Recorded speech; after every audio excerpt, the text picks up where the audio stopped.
책을 읽는 당신의 하루가 별처럼 빛나길. 책방 별곡. 안녕하세요, 책별님들. 오늘 여러분들께 읽어드릴 책은 단정하게, 때로는 다정하게입니다. 마음의 거리를 좁히는 33가지 소통의 기술. 저자 히데시마 후미카.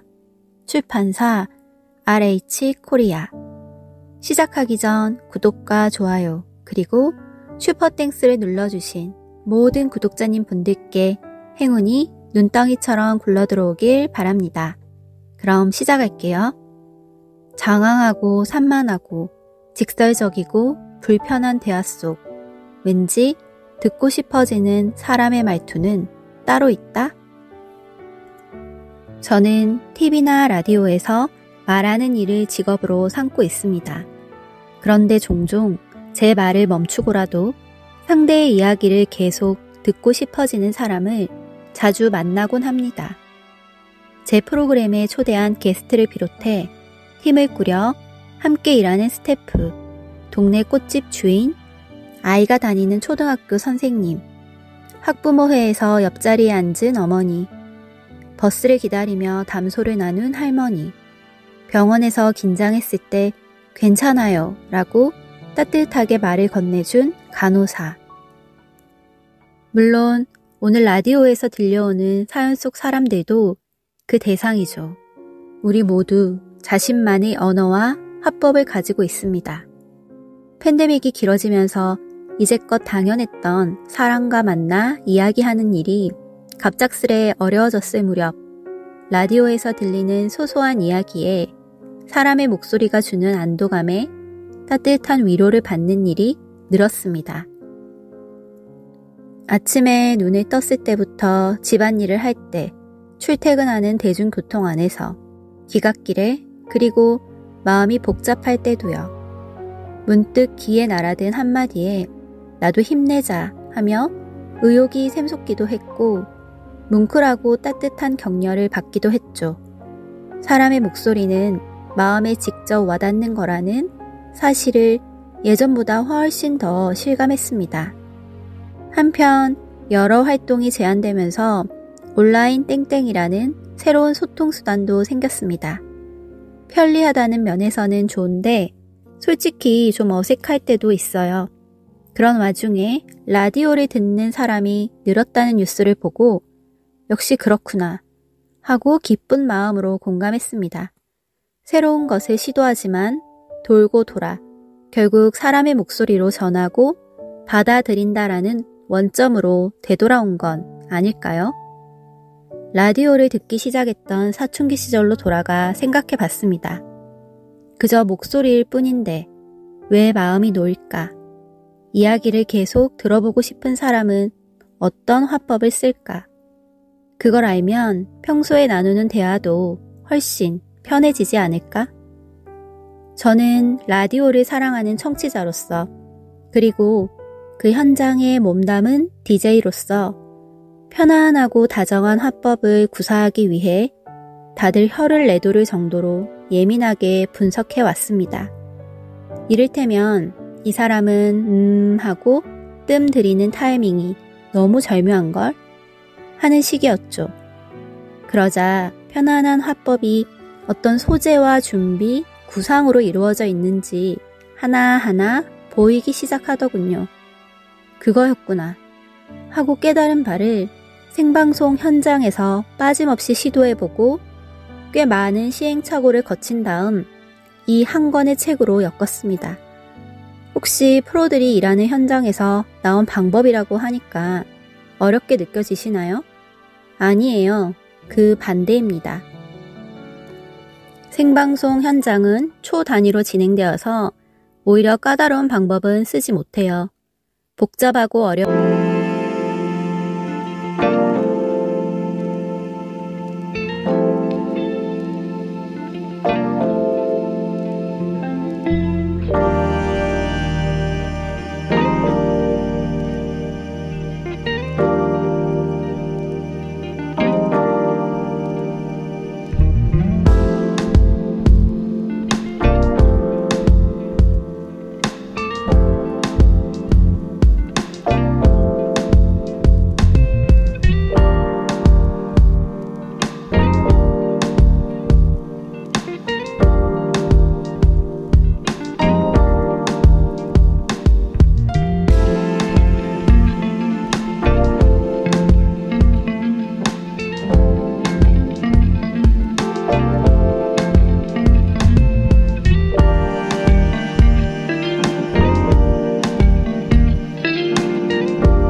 그러면서도 정확하게 살펴보세요. 이번엔 당신이 말할 차례예요. 라는 작은 제스처가 될 테니까요. 그러면 상대방은 정말 역시 하고 짧은 말이라도 보태려고 할 겁니다. 그럴 때 당신은요? 하고 질문을 던져보세요. 마치 들고 있던 마이크를 자, 여기요 하고 넘기듯 말이에요. 여백이라 내가 할 수 있을까? 어려울 것 같은데 하고 걱정하는 사람도 많을 겁니다. 우선 평소보다 꼼꼼하게 상대방의 표정을 살펴보는 일부터 시작해 봅시다. 그러고 나서 대화의 틈을 만들어 보면 어떨까요? 이를테면 내 이야기를 끝낸 다음에 상대를 보며 살짝 고개를 끄덕이거나 지그시 미소를 띄워보세요. 몇 초간의 침묵을 두려워하지 말고 상대가 먼저 말을 꺼내기를 기다려보는 식으로요. 그렇게 대화에 여백을 만든 다음에 뭐뭐씨도 그런 경험 있으시죠? 뭐뭐씨라면 어떻게 하시겠어요? 하고 말을 돌려보세요. 명확하게 바통을 이어받은 상대가 이제 내가 말할 차례구나 하고 이야기를 시작할 테니까요. 게다가 대화의 여백이 생기면 마음의 여유도 생깁니다. 그래서 돌발 상황이 생기거나 껄끄러운 사람과 대화하게 되더라도 잘 대응할 수 있습니다. 이 말 저 말 하면서 대화 전체를 본인의 이야기로만 채우고 있지는 않은지 점검해 보세요. 상대방을 위해 대화의 여백을 남기고 있나요? 당신의 이야기도 들려주세요. 라는 신호를 명확하게 보내고 있나요? 대화할 때 상대에게도 나에게도 여유를 주세요. 껄끄러운 이야기도 기분 좋게 질문과 선택지를 함께 던져라. 특히 일을 하다 보면 상대방이 답하기 어려운 질문을 해야 할 때도 있습니다. 저 같은 경우는 사람들을 인터뷰할 때 청취자들의 기대에 부응하기 위해 다소 민감한 질문을 해야 하는 순간이 덜어 있습니다. 이때 제가 할 수 있는 최선의 노력은 왜 그 질문을 해야 하는지 상대를 충분히 납득시키는 것이죠. 대부분 사람은 철학적인 질문을 받았을 때 어떻게 대답해야 할지 애를 먹습니다. 예를 들어 뭐뭐씨에게 가족이란 어떤 의미인가요? 뭐뭐씨에게 음악이란 어떤 의미죠? 처럼요. 이런 질문에 곧장 대답하는 사람은 드뭅니다. 잠깐만요 하고 그 사람 나름대로 딱 맞아떨어지는 한마디를 찾기 위해 머리를 짜내다 결국 말문이 막히죠. 이때는 앞에서 다뤘듯이 지그시 미소를 지으며 상대가 입을 열 때까지 느긋하게 기다려야 합니다.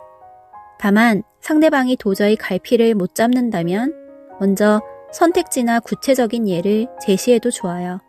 예를 들면 이렇게요. 뭐뭐씨에게 음악이란 어떤 의미죠? 자기 자신을 위로하는 것? 연인처럼 나를 설레게 하는 것? 그러면 선택지들이 실마리가 돼서 그게 아니라 혹은 굳이 말하자면 항상 제 곁을 지켜주는 친구 같은 존재죠. 힘들고 외로운 순간에도 음악만은 늘 제 곁에 있었으니까요. 하고 말문을 띄웁니다. 그러면서 자연스럽게 자기 생각을 이야기하기 시작하죠. 자리의 온도를 파악하자.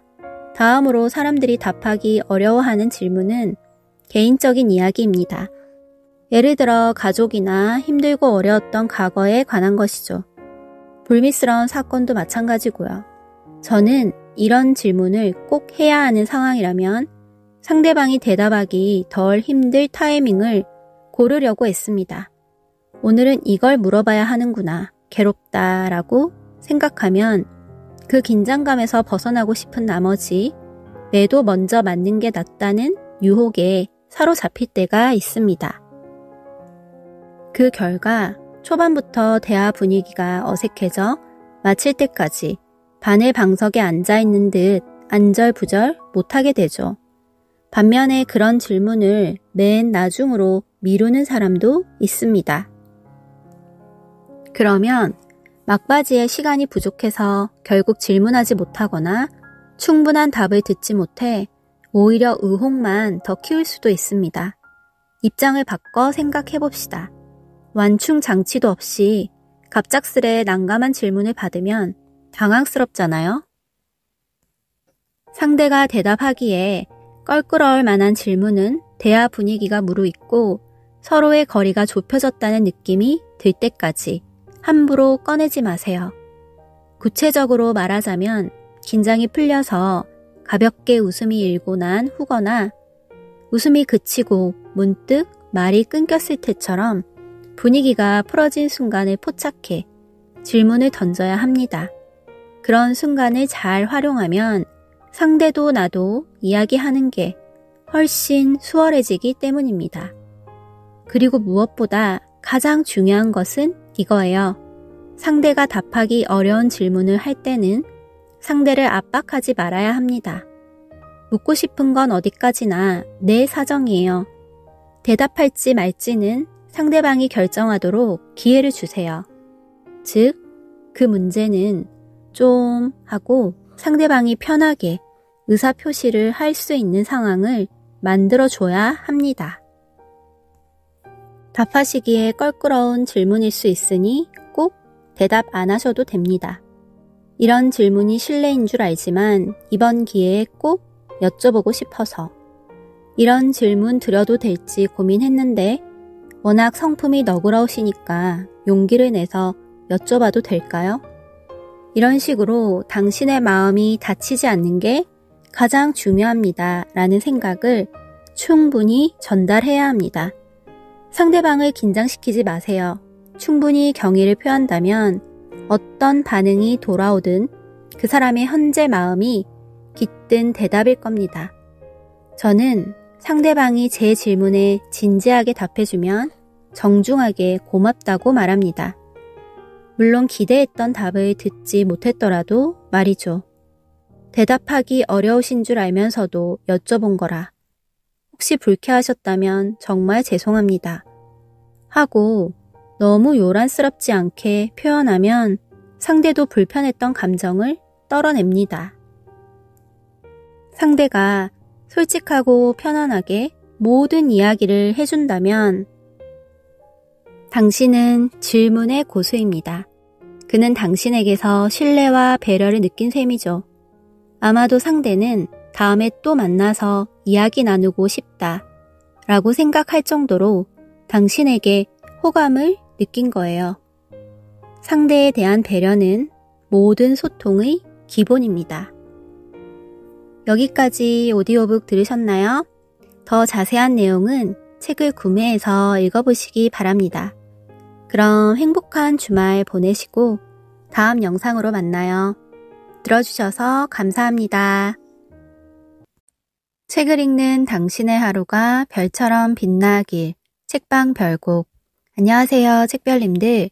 오늘 여러분들께 읽어드릴 책은 단정하게, 때로는 다정하게입니다. 마음의 거리를 좁히는 33가지 소통의 기술. 저자 히데시마 후미카. 출판사 RH 코리아.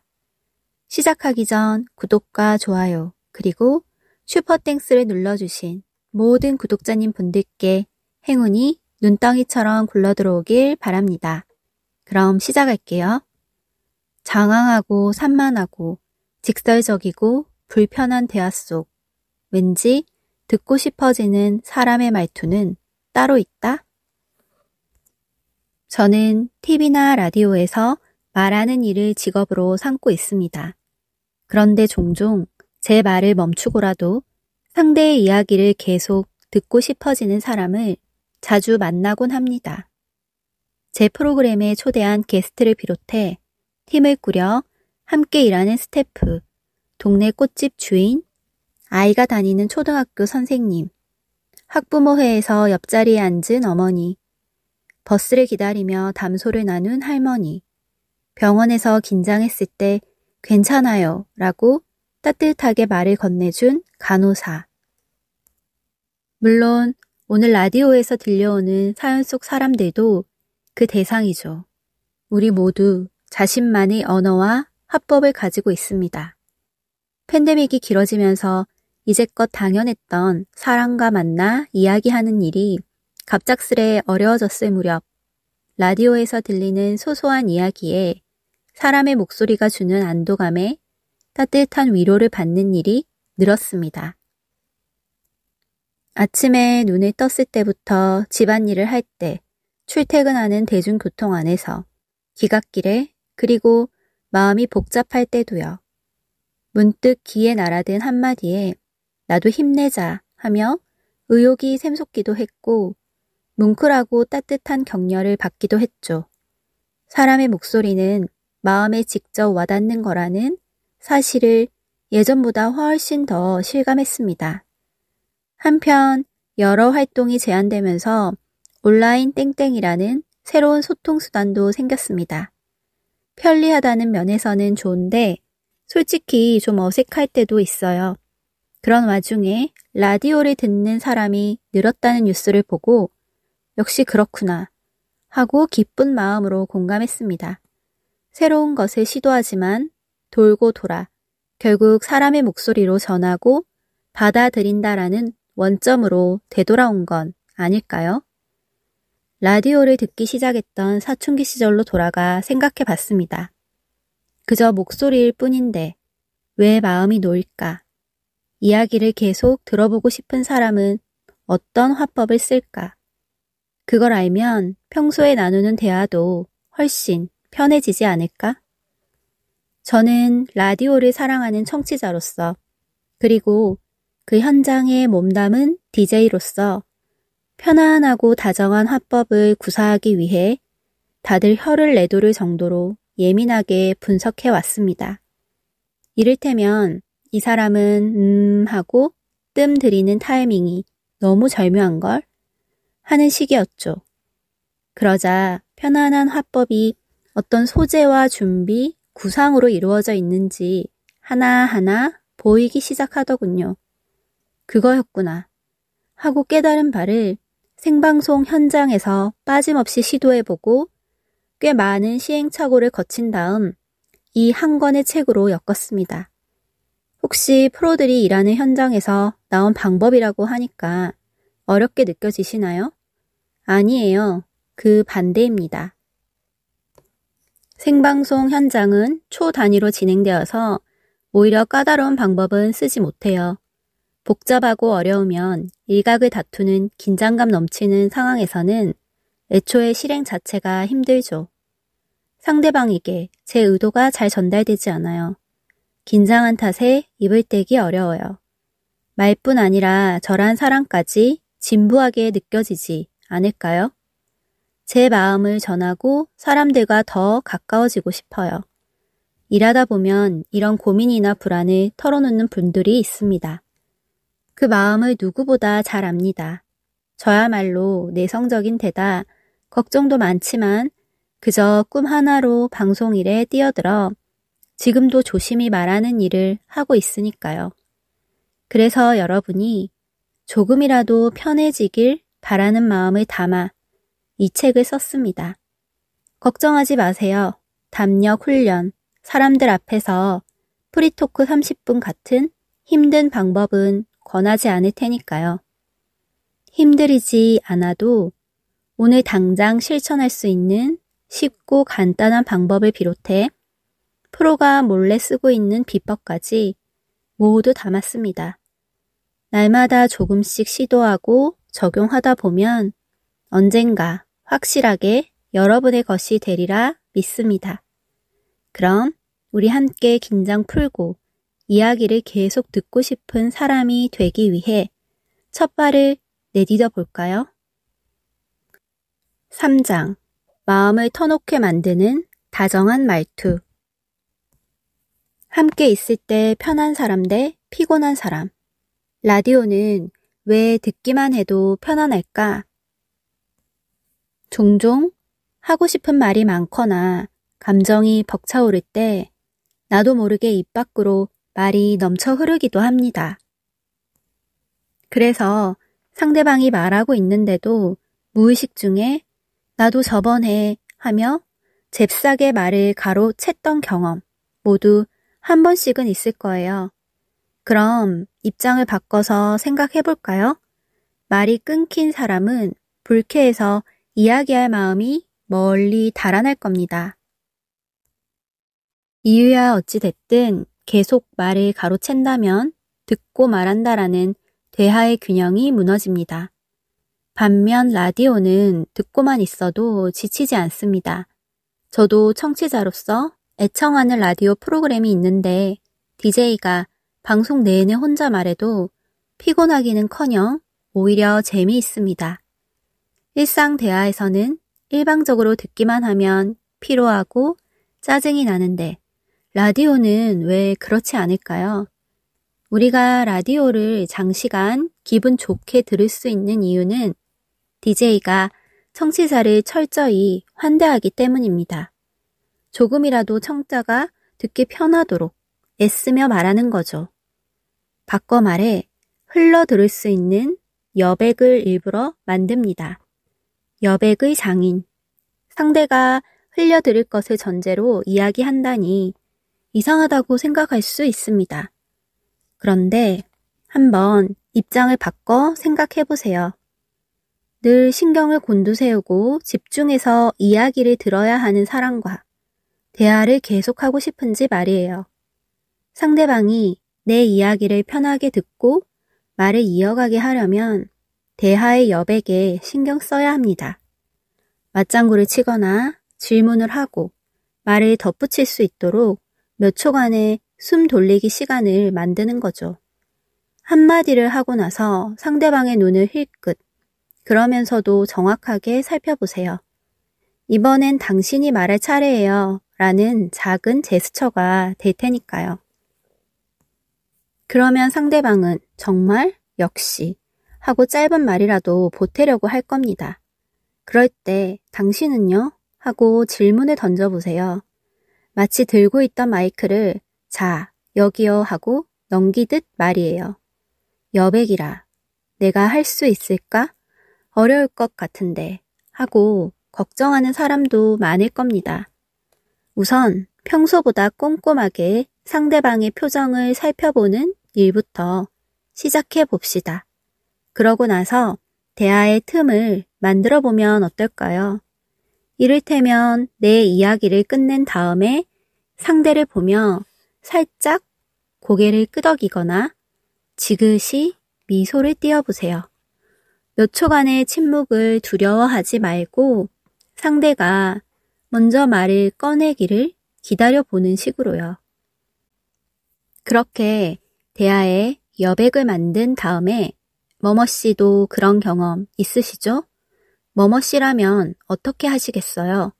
하고 말을 돌려보세요. 명확하게 바통을 이어받은 상대가 이제 내가 말할 차례구나 하고 이야기를 시작할 테니까요. 게다가 대화의 여백이 생기면 마음의 여유도 생깁니다.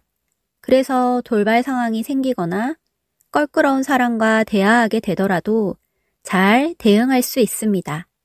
이 말 저 말 하면서 대화 전체를 본인의 이야기로만 채우고 있지는 않은지 점검해 보세요. 상대방을 위해 대화의 여백을 남기고 있나요? 당신의 이야기도 들려주세요. 라는 신호를 명확하게 보내고 있나요?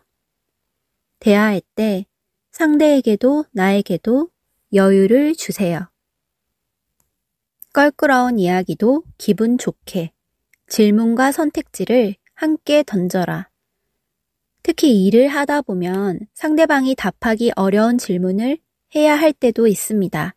저 같은 경우는 사람들을 인터뷰할 때 청취자들의 기대에 부응하기 위해 다소 민감한 질문을 해야 하는 순간이 덜어 있습니다. 이때 제가 할 수 있는 최선의 노력은 왜 그 질문을 해야 하는지 상대를 충분히 납득시키는 것이죠. 대부분 사람은 철학적인 질문을 받았을 때 어떻게 대답해야 할지 애를 먹습니다. 예를 들어 뭐뭐 씨에게 가족이란 어떤 의미인가요? 뭐뭐 씨에게 음악이란 어떤 의미죠? 처럼요. 이런 질문에 곧장 대답하는 사람은 드뭅니다. 잠깐만요 하고 그 사람 나름대로 딱 맞아떨어지는 한마디를 찾기 위해 머리를 짜내다 결국 말문이 막히죠.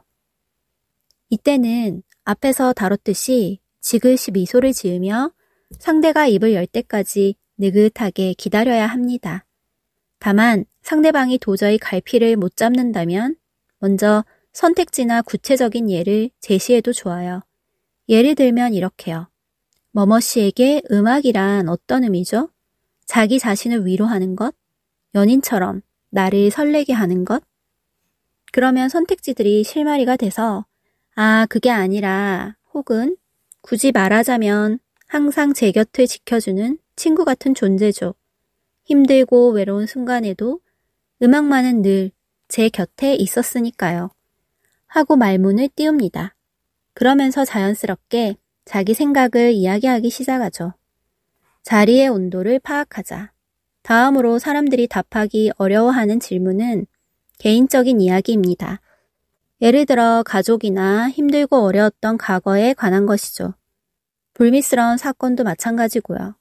저는 이런 질문을 꼭 해야 하는 상황이라면 상대방이 대답하기 덜 힘들 타이밍을 고르려고 했습니다.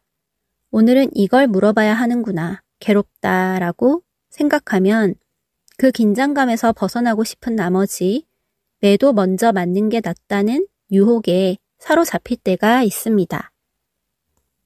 그 결과 초반부터 대화 분위기가 어색해져 마칠 때까지 반의 방석에 앉아있는 듯 안절부절 못하게 되죠. 반면에 그런 질문을 맨 나중으로 미루는 사람도 있습니다. 그러면 막바지에 시간이 부족해서 결국 질문하지 못하거나 충분한 답을 듣지 못해 오히려 의혹만 더 키울 수도 있습니다. 입장을 바꿔 생각해 봅시다. 완충 장치도 없이 갑작스레 난감한 질문을 받으면 당황스럽잖아요.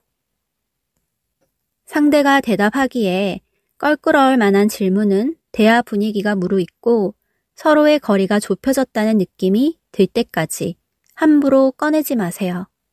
구체적으로 말하자면 긴장이 풀려서 가볍게 웃음이 일고 난 후거나 웃음이 그치고 문득 말이 끊겼을 때처럼 분위기가 풀어진 순간을 포착해 질문을 던져야 합니다. 그런 순간을 잘 활용하면 상대도 나도 이야기하는 게 훨씬 수월해지기 때문입니다. 그리고 무엇보다 가장 중요한 것은 이거예요. 상대가 답하기 어려운 질문을 할 때는 상대를 압박하지 말아야 합니다. 묻고 싶은 건 어디까지나 내 사정이에요. 대답할지 말지는 상대방이 결정하도록 기회를 주세요. 즉, 그 문제는 좀 하고 상대방이 편하게 의사표시를 할 수 있는 상황을 만들어줘야 합니다. 답하시기에 껄끄러운 질문일 수 있으니 꼭 대답 안 하셔도 됩니다. 이런 질문이 실례인 줄 알지만 이번 기회에 꼭 여쭤보고 싶어서 이런 질문 드려도 될지 고민했는데 워낙 성품이 너그러우시니까 용기를 내서 여쭤봐도 될까요? 이런 식으로 당신의 마음이 다치지 않는 게 가장 중요합니다 라는 생각을 충분히 전달해야 합니다. 상대방을 긴장시키지 마세요. 충분히 경의를 표한다면 어떤 반응이 돌아오든 그 사람의 현재 마음이 깃든 대답일 겁니다. 저는 상대방이 제 질문에 진지하게 답해주면 정중하게 고맙다고 말합니다. 물론 기대했던 답을 듣지 못했더라도 말이죠. 대답하기 어려우신 줄 알면서도 여쭤본 거라. 혹시 불쾌하셨다면 정말 죄송합니다. 하고 너무 요란스럽지 않게 표현하면 상대도 불편했던 감정을 떨어냅니다. 상대가 솔직하고 편안하게 모든 이야기를 해준다면 당신은 질문의 고수입니다. 그는 당신에게서 신뢰와 배려를 느낀 셈이죠. 아마도 상대는 다음에 또 만나서 이야기 나누고 싶다 라고 생각할 정도로 당신에게 호감을 느낀 거예요. 상대에 대한 배려는 모든 소통의 기본입니다.